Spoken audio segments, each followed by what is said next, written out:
So my job is circular economy innovation, and the foundation wanted me to come and talk a little bit about some of the learnings we've gathered about effective design at a systems level.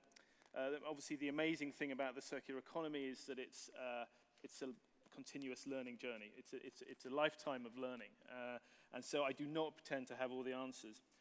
Something that I think is important is providing the space to see and think differently in a systemic context. So I don't know how many of you have had the matrix-like experience with the circular economy. Hands up who, as you've got into it and explored it, it's sort of unveiled a whole world. Right. So you've had that moment. Fantastic. So, you know, for me, talking about disruptive realities, which is the theme of this session as well, is that when I first met Ken Webster from the Ellen MacArthur Foundation, my CEO sent me down there, and I went down there somewhat quizzically, and I met Ken Webster. He gave me an alternative reality, a completely different mindset. And basically, the sum of the conversation was, he said that the economy is designed, and we designed it to work in a certain way. You know, and that economy has produced many, many good and many, many bad consequences. But the idea that the economy was designed, it just had never really struck me before. You know, I mean, one, he sort of made this very intangible thing a lot more tangible for me, but also that this thing that sits around us wasn't just some naturally occurring phenomenon, and just how many things in our day-to-day lives it affects was quite astounding for me. So I really developed this kind of higher form of consciousness, if you like.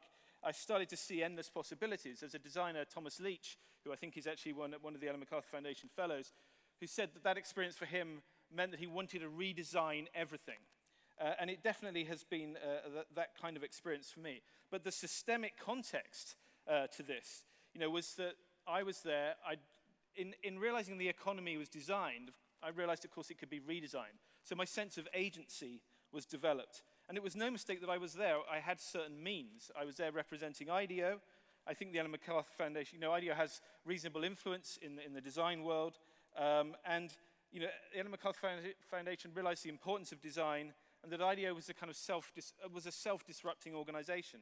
I left that conversation. I went back to my office. I changed my job title to being about the circular economy. Thankfully, I wasn't fired. And I've made it my career and my purpose to focus on bringing IDEO's creative powers to unlocking circular economy innovation, to shifting our organization to focus on it in pretty much all that we do in one way, form, or another. So that's the journey I'm on. But that was very much about finding a space, or having a space provided for me to see and think differently. So are there certain conditions, are there certain approaches, are there certain ingredients that work really, really well for helping us to see and think differently, think in a systemic context in a way that is good for the circular economy? Absolutely, yes, that's the case, I believe. The two parts of IDEO, there's many things these days, but the two parts of IDEO that have had some success with circular economy innovation is Open IDEO, which is a 100,000 plus community of design activists out there in the world. They work into an online innovation process. They represent everybody from entrepreneurs within big organizations to armchair enthusiasts.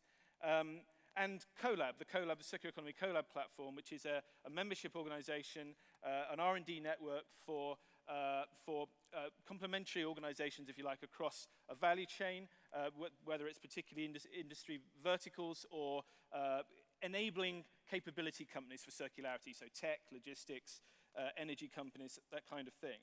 And what's common about both of those two things is that they're able to produce a diversity of thinking that corporates can't usually get on their own, not in their four walls thinking about business as usual, that's for sure. And there's some combination of a sort of systemic, inclusive, and collaborative nature to these platforms that is really, really key to what we're trying to do in the circular economy. Perhaps unsurprisingly, it turns out that it's really, really important to the kind of value we're trying to create. So just sort of double-clicking, as they say in America, on the circular economy CoLab piece. You know, in terms of inputs and the way it works to create these conditions, you know, what we do is we have a bunch of research themes. I mean, won't be able to remember them all off the top of my head, but things like local distributed manufacturing, thinking of new concepts of scale, new forms of ownership, secondary market platforms, delivery and return systems. And they're all areas that we've worked with the Make Fashion Circular team to understand can be catalytic for circular economy innovation, and we make sure the specific design challenges that we work on with our members are very much aligned with their kind of core business interests. And it's a very scrappy format. We go through a design thinking process, for which those who are more or less familiar with it, we go through a kind of explore, create, build, learn by doing, build to think type process.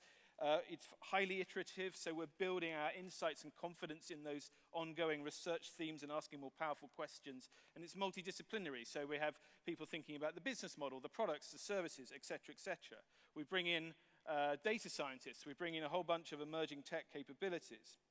And the output is, exploring where to invest for organizations, but circular products and service ventures where we've used the insights and perspectives of a whole diversity of players around a value chain to create ideas that are more scalable, because we understand more about how to implement them. And essentially, we're producing the kind of tangible proof points, if you like, of the collaboration that we need in industries that the Make Fashion Circular, in the case of textiles, initiative has called on. So just going back to the design process, we relish imperfections in the design process, so we should do. It's about trying stuff, it's about exploring stuff, seeing where value lies.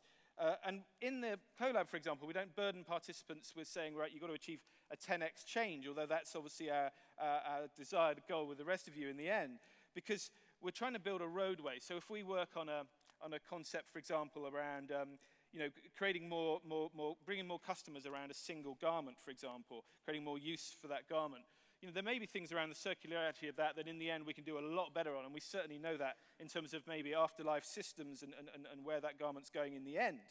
But we're trying to prove to businesses that there is, different ways to scale, and we're trying to prove, and we're trying to normalize and establish different consumer behaviors in the marketplace that are in the end going to assist us all if they're, for example, using clothing maybe in more of a sort of service type model. The context is key here. We're trying to create, bring together influential organizations, working on opportunities around infrastructure often that benefit from the widest possible adoption and where the members benefit from sharing the risks of that development. And we're trying stuff with a strong sense of purpose. At the end of the day, sorry, I realized that could have been quite hypnotic staying at that for a while. At the end of the day, I should have had this slide on the screen, it would be much safer. At the end of the day, just to sort of bring on the kind of my last slide with the Drucker quote. At the end of the day, the power of design is of course being able to shape the future that we want, which isn't necessarily going to happen on its own without us. And going back to my thought at the beginning, it does all start with this seeing and thinking, a space to see and think differently. So I would urge you all to find your equivalent to Ellen's Southern Ocean. Thank you very much.